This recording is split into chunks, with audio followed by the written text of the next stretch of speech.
سلام علیکم دوستانو.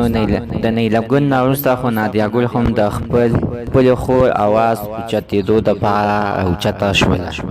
ځکه عزتمن د دې یو څو ورځې مخکې نه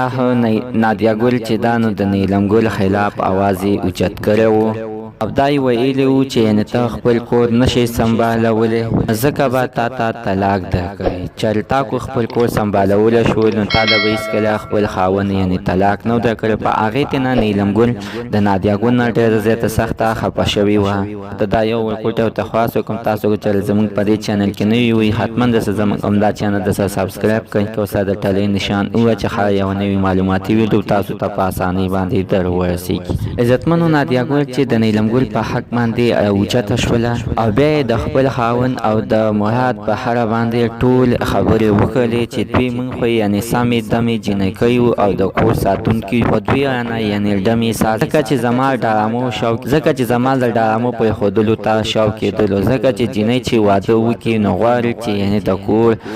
د کور کې کینی او د خپل خاوند د عزت خیر ساتي.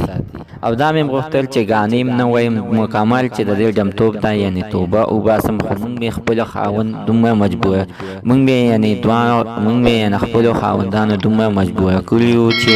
راته وایي چې یعنې په ډرامو کې به م کار کوئ او ګانې به م وایئ او ډانسونه به خو به م کوئ، ځکه چې تاسو سره موږ ودونه د دې دپاره کړي دي چې موږ په تاسو باندې یعنې پیسې پیدا کوو. خو عزتمنو، نادیه ګل به د خپل د خاوند په باره کې یعنې ټولې خبرې وکړې چې د دغې نه علاوه باندې دا نور ډېر ښې کارونه کوي. خو نادیه ګل اخر د خپلې خور په یاد یې ډېر زیاته سخته جرغونې کړله او زه ته یې غم راکوز کړلو او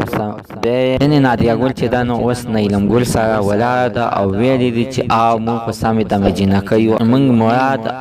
او مسعود یعنې په دغه غلطو کارونو وروي او په زور باندې راماندې دغه ډانسونه او فلمونو کې راماندې کار کوي